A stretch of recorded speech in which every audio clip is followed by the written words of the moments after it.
Okay, today I'm just going to try a little bit of an experiment. I found some very old paper, which is it was from a watercolor pad that is 300 GSM cold press. And I'm finding that I applied a little bit of watercolor to this particular piece of paper after I've taped it down. And I found that because it's aged and I've had it for a few years, it's actually foxing, so it's losing its ability to absorb the actual watercolor and the pigment, and it's just speckling a little bit. Sometimes that can look quite interesting and give you a different effect. So instead of throwing the watercolor pad out, I've decided to have an sort of experiment with it and see if I can work with it and see what comes out of it. So just sharing with you that, you know, sometimes old things that are lying around, you don't throw them out, try and recycle them, see what you can do with them. So what I'm going to do today is I'm just going to quickly, from my imagination, sketch a few little branches and trees in really lightly using a 2B pencil.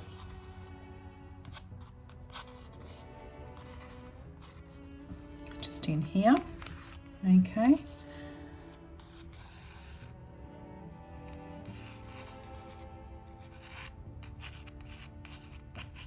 You can refer to trees if you have a tree in your garden or outside. We're going for a walk. Just take some photos. These are just from my imagination at the moment. Very, very lightly. I'm using a 2B pencil to do this. You can use a lighter pencil. And the beauty about watercolor, you can actually rub it away or leave it in if you like. It's entirely personal. Sometimes I quite like the pencil lines to be left in. Creates an interesting effect. Okay, just a little bit of shrubbery down here. Okay, so what I'll do is I'm just going to paint over the top of it and then work back into it. Now I might want to leave some of the white areas, and usually what you can do is you can use a masking fluid, but if you use a masking fluid, it dries up like a rubbery consistency, and then you peel it off, but then you end up with very white areas. I actually don't want to do that, so I'm going to try and paint. I've got a bit of a colour coming through already, so what I'll do is I'll introduce some brushes that I intend to use. They are these mop brushes that I've used in painting, particularly these ones here, that are quite good at picking up the pigment and spreading it. And this one here has a particularly quite a nice point to it. This is another brush. It's not necessarily, it's a Spectrum series. It's a sable brush, so it's quite a nice bristle to use for your painting. Then I just rely on very limited colours. I have yellow, and I have a lemon yellow and an ochre yellow and a burnt sienna and burnt umber with a little bit of azulene red, and I've just mixed up some colours in here, though these are from previous paintings, but I use all of these paints, so you can make quite a lot of little painting studies just from what you have, and mixed up a little bit of a purple. So I'm just going to do an experiment. I don't know what it's going to work out. It might not work out, but it's just to show you that not everything's perfect and it's fine to make a few mistakes. So just to start with, what I might do is I'll create a little bit of a wash. Now I'll probably get the foxing happening because the paper is old. So let's see. Okay, so I can see that it is happening. You can see it, the speckling coming through. Okay, just wetting it. And so what I might do is, I've made up a little bit of purple here because I didn't have a purple, by using a cool red and an indigo blue. I've just got a little bit of colour in there, and I might just pop it in there. And it's not spreading as well as it should, so it's sinking into the paper really, really quickly. So I have to work pretty fast. Okay, all right. Okay, which I thought it might happen, but it might be interesting to see what we get from this. Quickly working through. We're getting a lot more foxing happening. You can see the foxing, and this foxing is the speckles. But that mightn't look too bad. And then I might add a different colour again before it dries up. So I'm going to add a little bit of ochre to it, just to see in areas, maybe in the lighter areas and where the foreground is going to start appearing.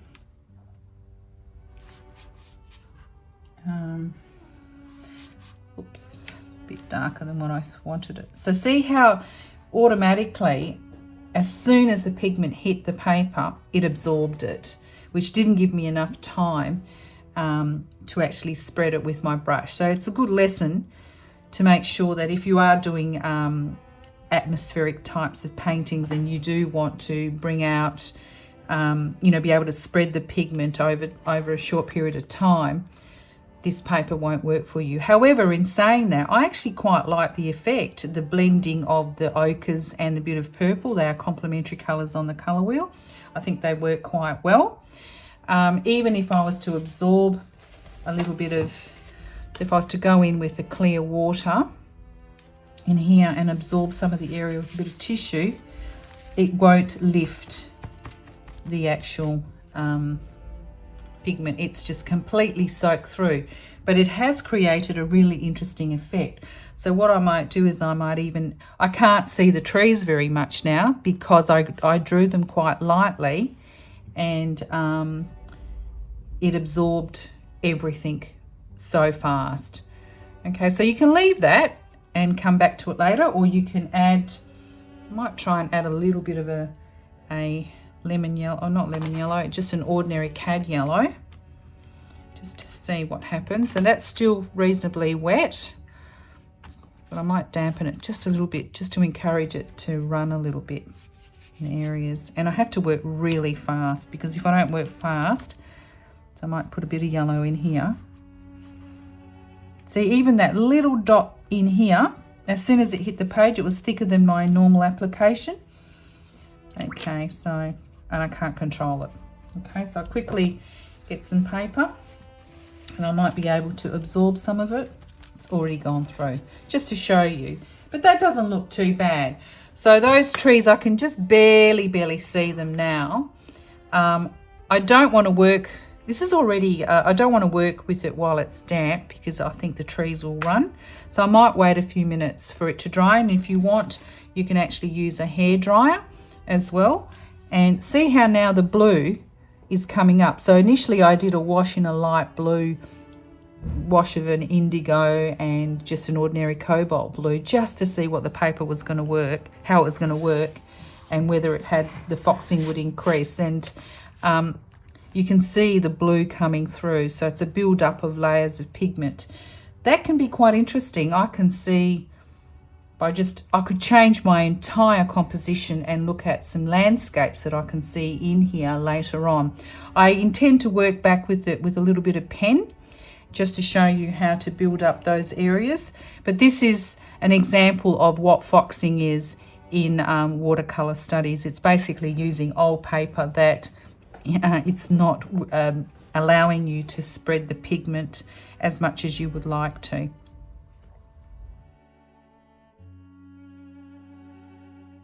Okay, now it's dried, and although I've put in trees in here, I'm not sure whether I want to use them, because I couldn't achieve what I wanted to achieve. So I'm going to try something totally different as a bit of an experiment to see if it works. So using my mop brush, I can see small landscapes happening, and I'm just going to drop some colour into it and see what happens with a bit of more intensified ochre. Okay, so just quickly like so. Don't be too regular and precious with it. Try and spread it a little bit. Okay, maybe some water here. Put some colour in here. Maybe put a little bit of a colour down here. At the moment I'm using a burnt sienna hue. See, that's going to set really fast if I don't move that on pretty quickly. So have your little pieces of paper. Okay, so I just didn't have enough time. But I'm just showing you here how it's so different to working with paper that's not old and new. All right, so up here I'm going to try and do another bit of a landscape and see what happens. So clean my brush, put a little bit of water in here, and see how it's absorbing it pretty fast, pretty quick. Maybe intensify that purple a little bit. We go. See what happens. Yeah. Oops, a bit too red. All right, so that's going to soak through pretty much straight away. Okay.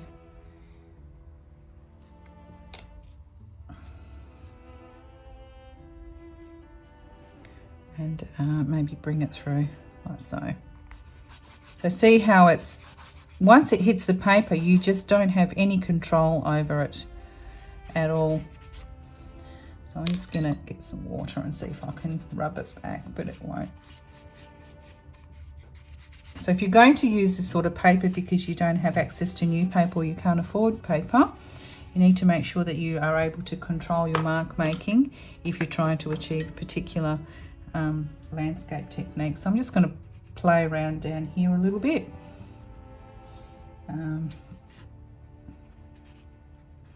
Right. Okay. And okay. All right. A little bit of brown in here. I didn't intend for that red to go into there. That's okay. Okay. All right.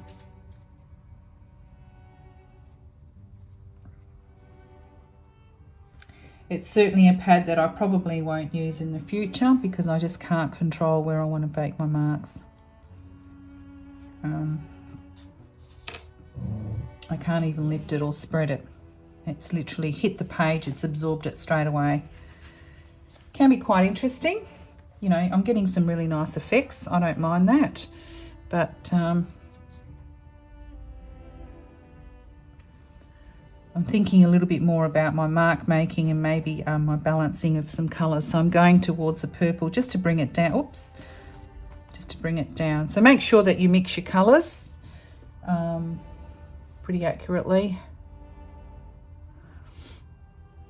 And just have a piece of paper on the side, or you can just on the side have a look at it. That's quite dark. Okay, that's going to be really dark. Okay, that's really changed it. And work really, really fast with your, you know, with the piece of tissue in that case. So have a look on the side. You can even pick up some of the pigment. Maybe just flicking.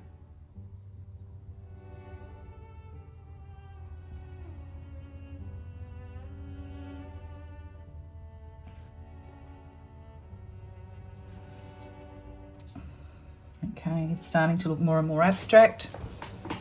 Okay, maybe go back in here. Go over the brown. What can you... I'm trying to sort of eliminate the red and it's not quite happening.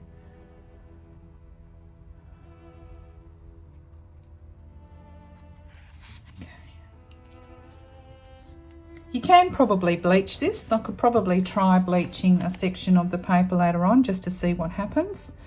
Might put a little bit of ochre back in here. Oh, that works. Sort of tones it down and balances it out a little bit.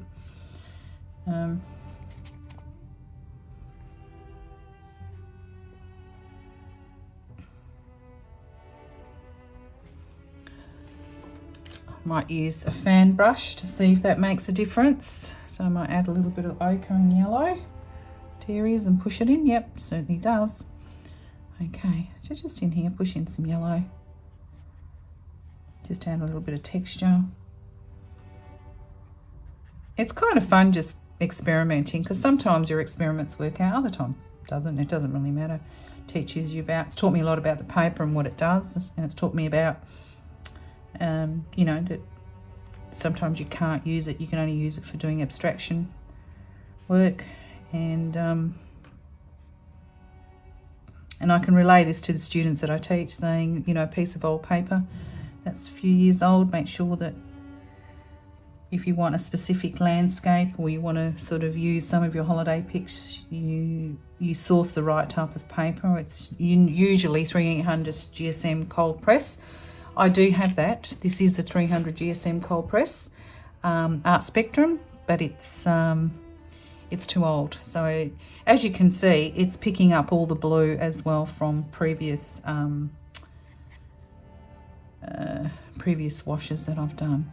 So this was a piece that I did and I thought, oh, it's not going to work. I'm not going to work with it. But today I've decided to share with you some of the things that haven't worked and just explore, can I make it work? I'd be interested in comments if you have any comments. I love reading the comments and suggestions. So adding a bit more, just a bit of darkness. Okay, right, just to use a little bit more burnt umber.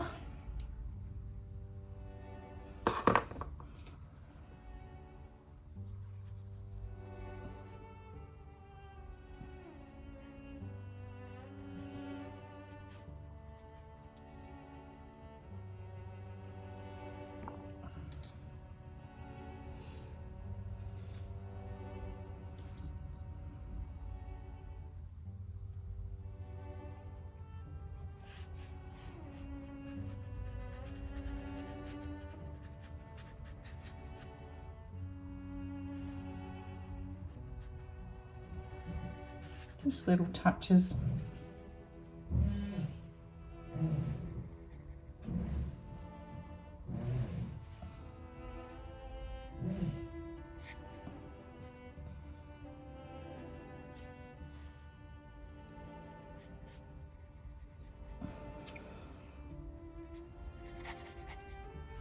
Yep.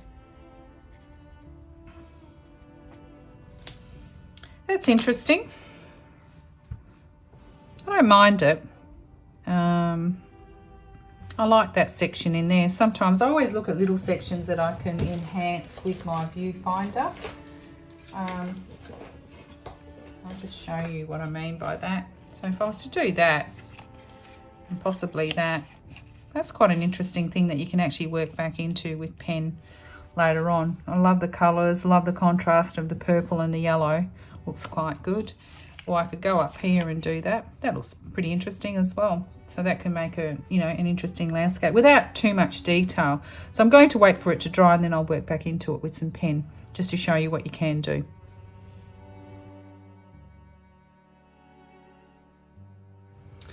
Okay.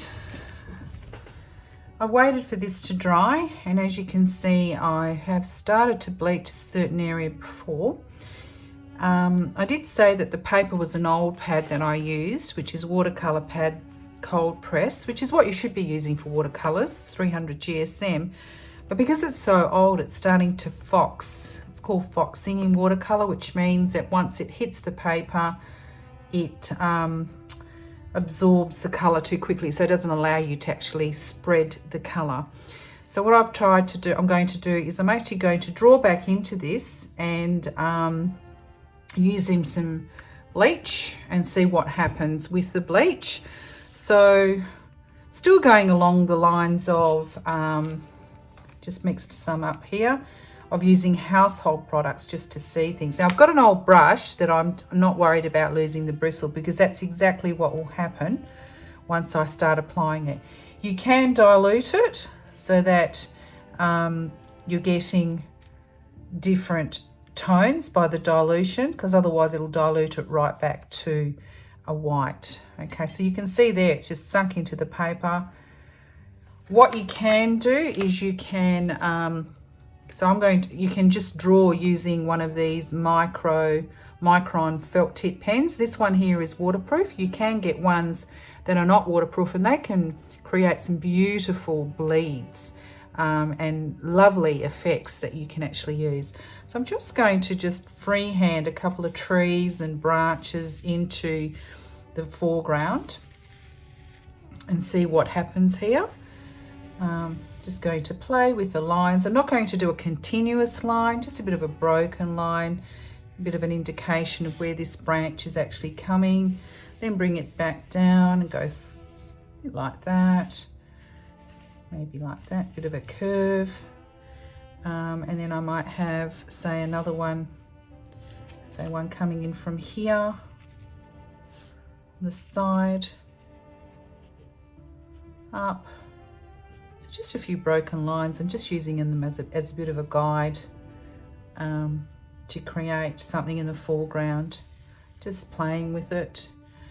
Often inspired by a lot of my travels and what I see, photos I take. I don't stick to them religiously. They're just, everything for me is just a guide, and everything is about just experimenting and having fun with materials, not taking them too seriously, letting them do what they want to do for you.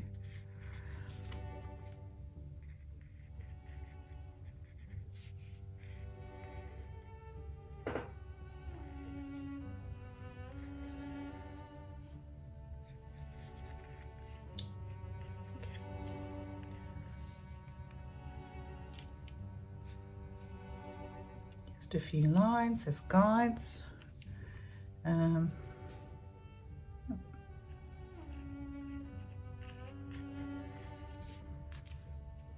Very experimental. So now you're drawing the eye to the foreground, and it's looking as if you're looking through the branches to some of the background pictures. So I'm just going to see how this goes. I didn't want to throw the pad away. I'm all about trying to upcycle and recycle stuff. Might have to come back and have a look at it once it dries, because it actually takes a little bit of time to bleach out, a couple of applications.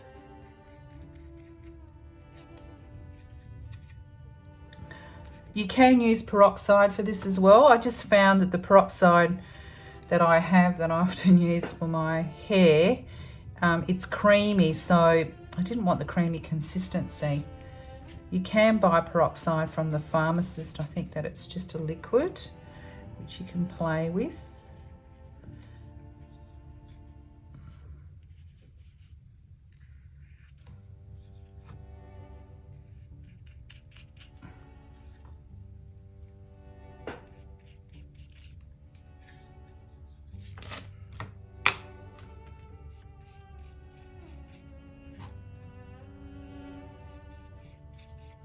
Usually when you're using it directly, it's quite interesting actually, because on my other paper that I've got, watercolor paper, a big sheet of watercolor paper, I used it the other day on another painting that I was doing, and one of our guest artists was looking at using wine, and we decided to bleach it. We used this actual product and it bleached out beautifully. So I'm just wondering whether, because the paper is perishing slowly, it's probably not working as effective and bleaching back, which is really interesting, because it's the same paper, it's just a different size, but this is perished. So what I've learned is that you know, even the papers go off, and most of these papers are made from reconstituted rags, so I'm told. So just put some more, maybe if I can't use a concentrate, because I actually diluted it there. It might bleach out a little bit more. The other thing you can do is you can buy a white ink and bleach it out, or masking fluid. Now masking fluid is quite liquid when you apply it, but once it dries, so you would have to draw all of this out first, apply your masking liquid, and then just paint a scene over the top of it.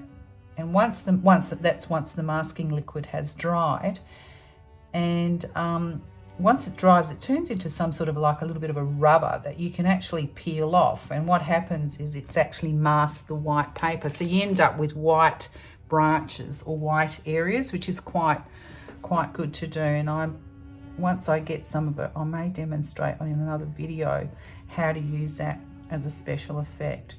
So it's interesting to see that it's not quite bleaching out as much as I want it to.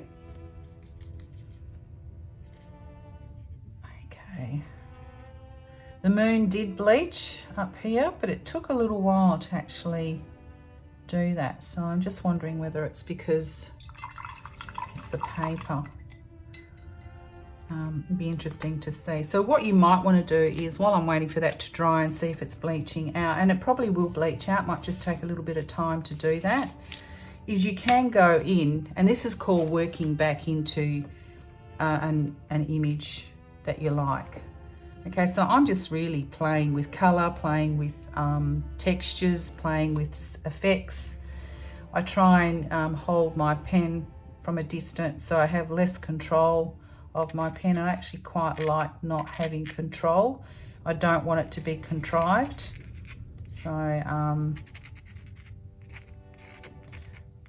may just allow my hand to move freely. Sometimes it's good to close your eyes and see what happens. And that's fine. You can work back into it. I wouldn't use other colors. You can buy these in different colors. The other color I have used, I've used burnt sienna and umber, I think, in these when I'm doing the landscape, and they've worked quite well as well. So I started putting a little bit of pencil work in here because I could see a mountain. It's kind of fun because, you know, sometimes you look at the clouds and you see formations in clouds that represent different things, and that was just a watermark that happened, and I saw a mountain out of it, and then the same here, and I just thought, well, I could just incorporate that into my design and see where that takes me. Now you can do quite detailed if you wanted to. You can really work back into it, cross hatch it, and texture, add a lot of texture to it by cross hatching it, and then you're taking it away from being a painting. It's becoming more of a mixed media work. So at the moment I'm not seeing a lot of success with the bleach, which indicates to me that it may be the paper. So I'll see how we go. I'm going to wait for that to dry. I've actually put in some branches. You might want to put some tiny little dots, just mark making, things that you might find. It's almost scribble hatch we call this, like not having really a lot of control. And that's what we like, because nature's quite loose and not contrived, can't determine. So it's all about creating that aspect. Looking back into it, and then just having a few indicating there might be some sort of, I don't know, flowers or seeds or pods like that. You might even put some little dark areas in here. You can go back in and you can actually, you know, apply some color if you wanted to, which I might do later. I haven't made that decision. So I sort of I play with it, and I work with whatever's going. And sometimes I make a decision that I want to change it. Other times I'll leave it.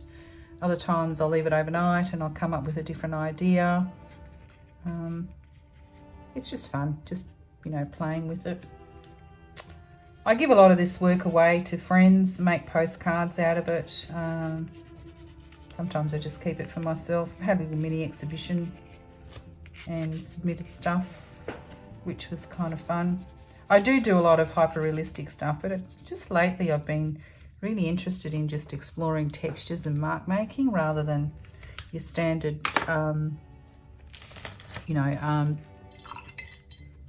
hyper-realistic portrait or landscape, and really using limited palette and hopefully targeting an audience that, you know, may not necessarily have all the materials to be able to do what I'm doing here. And I don't have a lot of materials with me at the moment, and I deliberately chose not to have a lot of materials. So I'm going to go back in and try a little bit of the colour. So these I mixed up the other day while I was waiting for this to dry.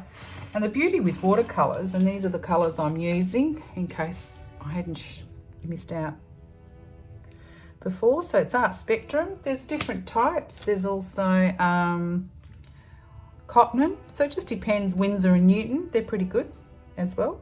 to use. So it just depends on, you know, your choice. I don't think it really matters. I think you can also use quite inexpensive watercolors. So even if I was to put a little bit of wet in here, you can see that, see how it's completely absorbed that straight away. It didn't even allow me to bleed it out, which is what I wanted to do. So I'm really careful. But it's, these pens are not, oh, I might be telling a wee lie here. This is starting to bleed. They're not meant to bleed because they're waterproof. And it's specifically designed for, you know, wanting to work back into areas if you want to. So like so. Now you can use a dry brush technique where you don't have a lot of pigment on your brush, but you pick it up and then you dry it on the side, run out of it, and then, you know, flick your brush and you get really sort of rough brush strokes rather than the strokes that I've got at the moment. So I might add a little bit more in here, build up some colour. I keep going for the water, but I know that it's just not going to bleed. It's just the paper, never mind. Okay, like so. At the moment, I'm not seeing much of the paper bleaching out, which is a little bit disappointing, but I'm just going to give it a bit of time, because usually it works when it's really good quality paper. It works magnificently well. Fantastic. Okay, this might go in with a bit of purple in here to enhance it. Yeah, so you might even, you know, decide to put some colour in here. I do really want to play with bringing it back to a white colour without using white paint, and I think I can achieve it if I just keep labouring and layering the White King mould remover from my bathroom. It should work. At the moment it's sort of getting a little bit lighter here, so I might try again and apply a bit more, see how we go. This is all experimental.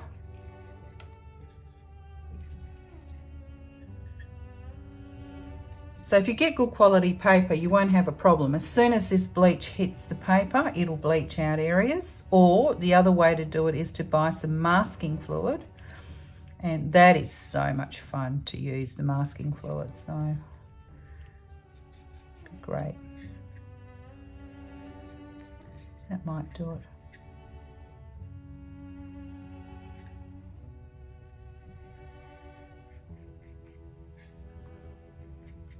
What I don't want to happen, which is I'm really a bit worried about, is if I apply too much bleach, it actually eats away at the paper, and then I'll end up with a hole in my painting.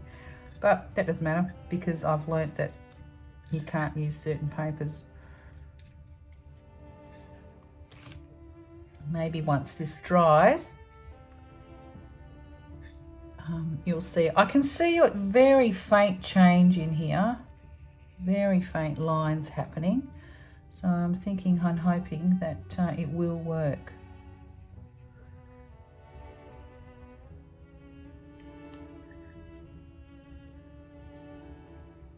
Surprisingly, my brush hasn't perished.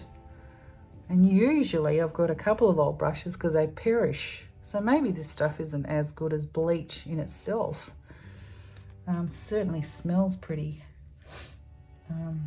you know, full of bleach and pretty toxic. The other thing we could try, I suppose, is some vinegar or lemon juice and see how I go with that. I'm really keen to see what happens. Anyway, I'm going to leave it dry for a little while and see what happens. And once it's dry, I'll come back to it, and hopefully it's bleached out a little bit more. And I'll work back into the branches and the trunk of the tree and bring it back. I want to bring it back to white, and then, you know, put a lighter colour or a different colour over the top of it just to see what happens.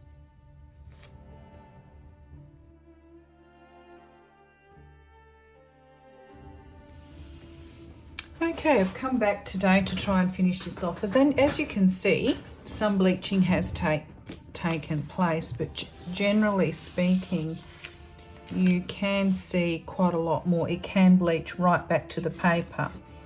So this is the piece of paper I was talking about that is causing me a little bit of grief. It's a whole pad, but I've had it for such a long time that I think it's actually not working for me, and it's every time I apply colour to it, it's foxing, so I'm going to try and use it. I don't want to throw it out. I might use it for drawing and doing something else with it because it's not flowing the way I want it to. So generally, if you are applying pigments to the paper, you should be able to bleach it out. Now, I've bleached out a little bit. You can see here where the moon is, it has actually worked out. But I did apply quite a lot of bleach. I also used vinegar and I also used lemon juice. And it has bleached a bit and you can just see it, but not enough. So what I've decided to do, I don't want to destroy the image because I think there's value in it. And if anybody has any opinions on it or resolutions as to what I can use this for, I'd really appreciate it. Some comments. So I'm going to use two little brushes. I have a little bit of white paint, and I'm going to brush in some white paint, try and make it a little bit opaque. Now this one's a rigger brush. It's one of my favorite brushes because it's fantastic for linear, really fine branches and linear work that you don't really necessarily want to have full control of. You want it to be quite organic in its application. And this is just an ordinary sable brush, East Art sable brush. It doesn't have a number on it. It's probably about a number 4.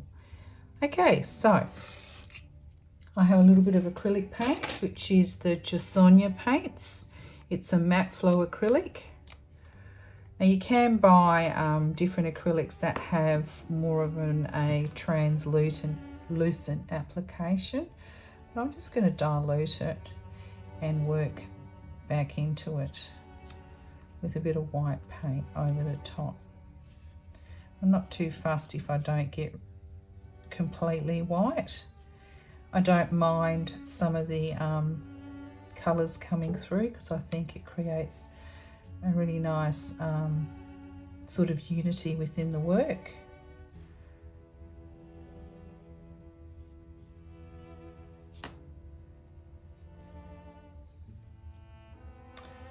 It might turn out to be a happy mistake.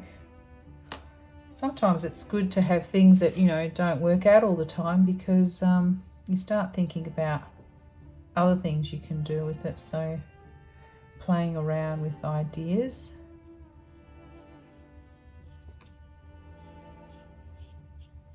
So I'm going to try and spread that and blend it. I don't have a lot of pigment on my brush. You can even use this particular brush. It does have quite a fine tip. And I'll show you how to use the rigger brush.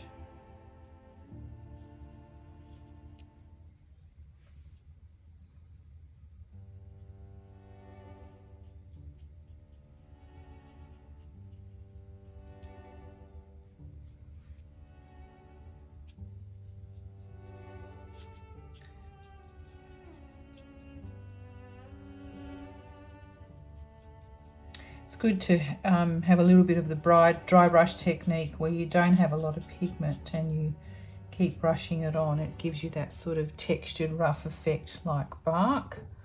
So I've done that one there, and you can start seeing it pop with a bit of white. We'll go over to the other side.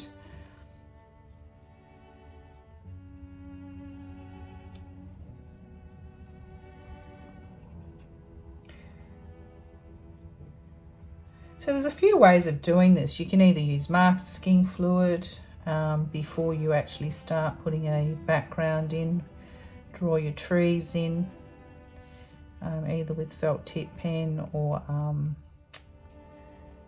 pencil.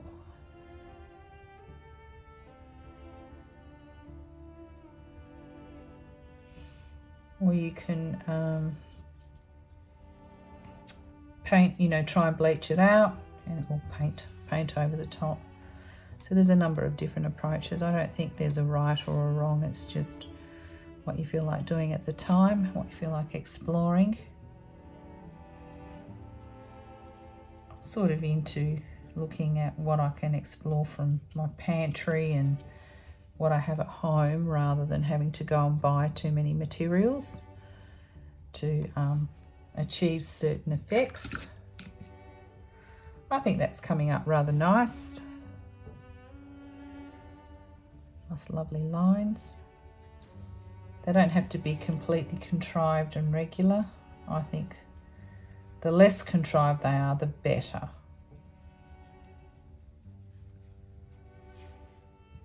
A bit more natural and organic looking.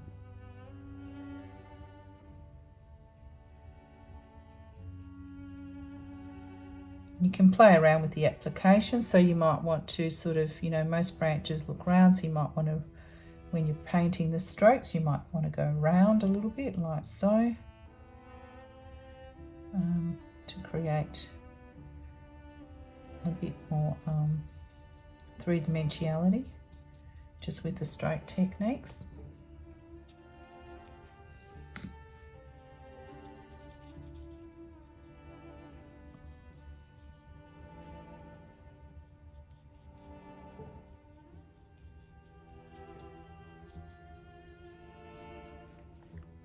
I'm going to put a little bit down the bottom here, just spread the pigment out just before it dries.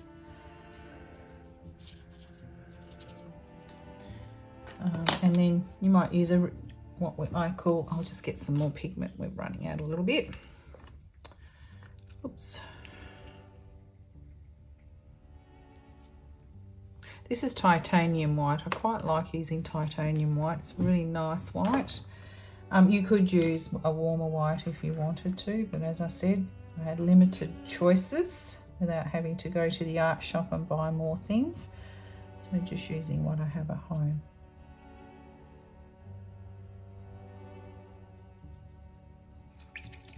So just developing something from the imagination, nothing really. I don't know where it's going to go. I kind of like the fact that I like to hold the brush up the top and have less control of what's going on.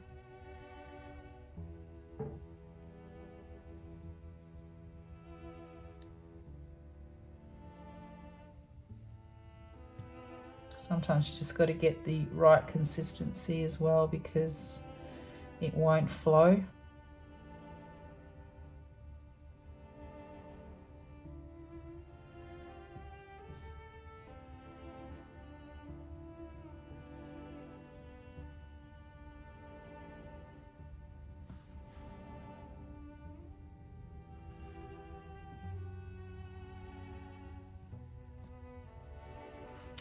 So this is a bit of a mixture of, it was meant to be a watercolor, and with a bit of bleach on it.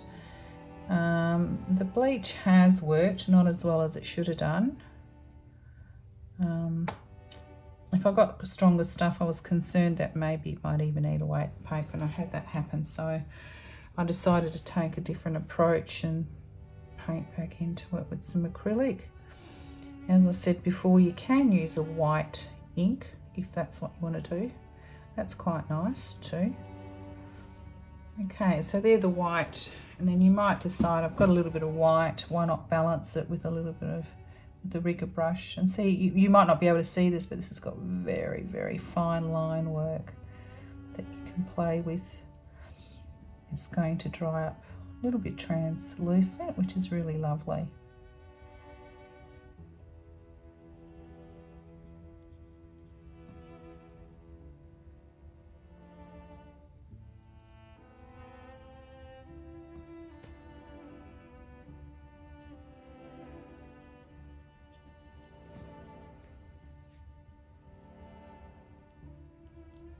The other thing is you can actually use a dry fan brush, and before it dries, just push the pigment out. So I might try a bit of that, just experimenting with it. See what happens. That's kind of nice. It's lovely. Just dry it off a little bit so I haven't got too much pigment on it. Just creating some little textures.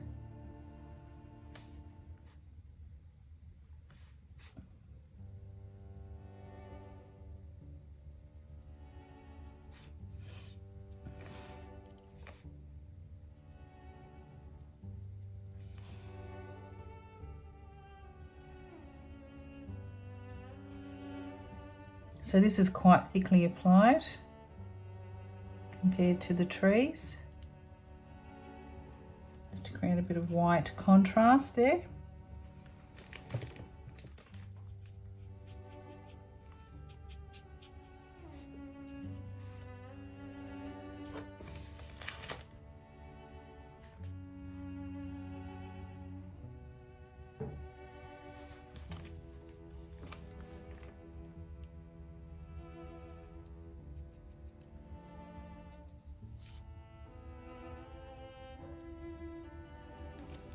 Okay, I love fan brushes. This will give you some great textural effects. Okay, now my brush techniques aren't exactly perfect here, but that's okay. I mean, you can go and correct them. So what I might do now, I have a little bit of black here. So I mix my paints up, not necessarily all, you know, watercolor or whatever. Acrylics, I might just put a bit of grey in there, let that run. Makes it quite interesting.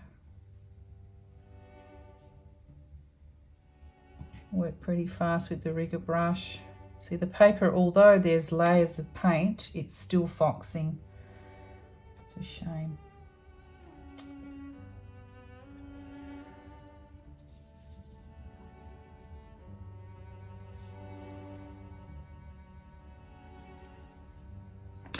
Just push it before it dries. This is where you can add some textures to it, you know, before it dries. Pick it up if you want to. That kind of looks quite nice. I'll let that dry. We can just rub back into it. Interesting effects. Okay. Put a bit more white in there while it's still wet.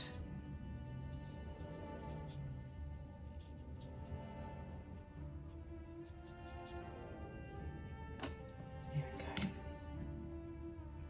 Maybe use the rigger brush. Put a little bit of grey.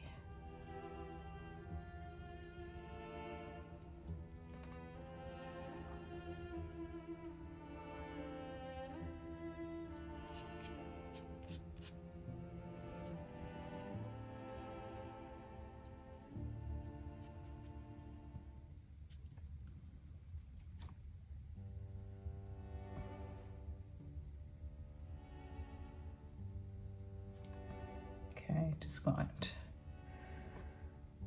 that's the trouble with art. You never sort of finish, and as artists, I don't know if other people do this, I just always find other things. Oh, I'll put a little bit more of this and extend the branch a bit more. End up not finishing stuff off and never sort of liking the finished product. I have sold quite a lot of work, but I suppose we're all the same.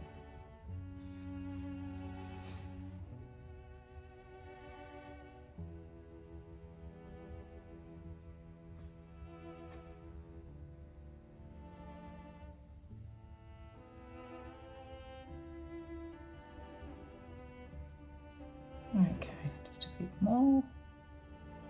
Just going to try and have less control because I don't want a contrived line. It's hard to get those real fine tips. But I'm just trying to achieve doing this.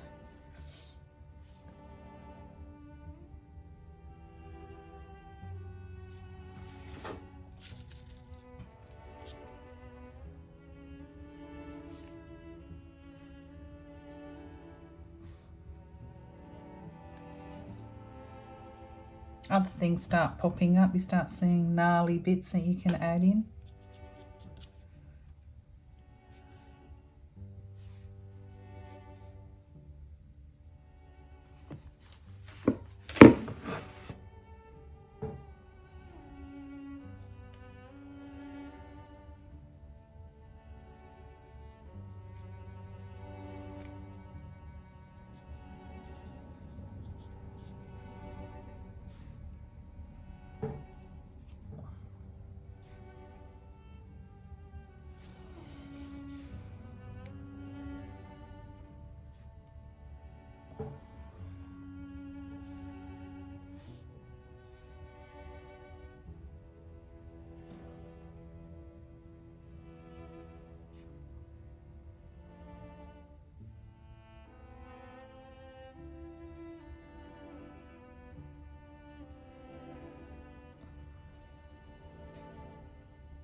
think that's looking rather nice. Might just try a little bit of gold because it's just sitting on my plate. If I can, oh no, it's dried up too much. Let's have a look. See what happens if I just put a little bit of gold on it, only a smidget.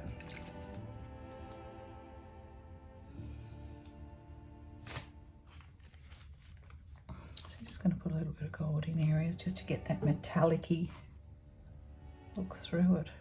Oh, that looks kind of nice. Love it. Just in certain areas.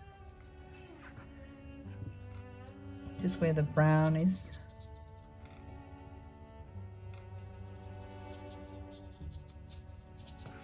Actually, the gold tends to spread okay. It's interesting. Maybe even in here.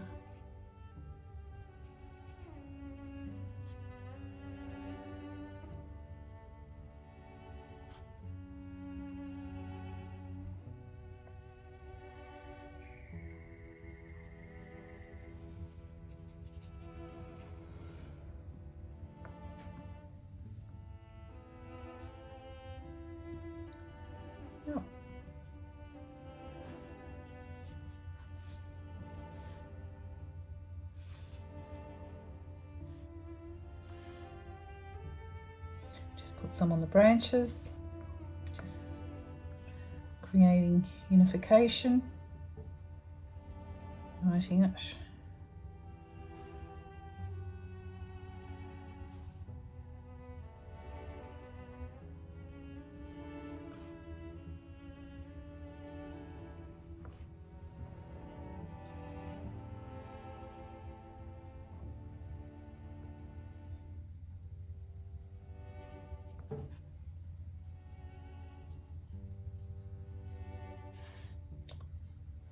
There we go. See what happens if I just run just a little bit of it like that. It's ever so subtle and it will maybe glisten a little bit when it dries. It's just the remnants on of the pigmentation on the brush.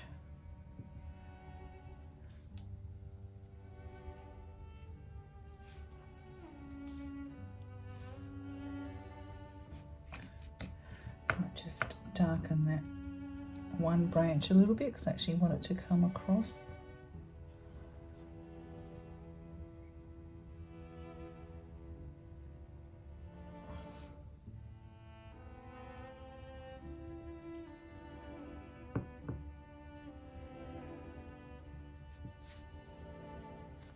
There you go. I think I'm done with this piece. It was a piece that wasn't working for me and my intention was to use some bleach with it, but I ended up working back into it and quite liking the effects. And I mean, I could spend another half an hour or so just working with the pen, but I don't want to overwork it too much. I kind of like it the way it is at the moment, and if you want to go around the moon you can. Don't think you really need to. As the gold dries, you can add a little bit more black in areas. So where it's wet, this is appearing a little bit darker, which is interesting, and over the top of the actual acrylics, it's darker too. Interesting effect. So you're always learning and experimenting with it, and don't be afraid to make mistakes and just continue with it. Sometimes you need to put stuff aside and continue with another artwork, and you know, go back to this later when you've had a rest and look at it with fresh eyes. So give us a like if you like it. I really appreciate any comments, and any suggestions would be great. Thank you.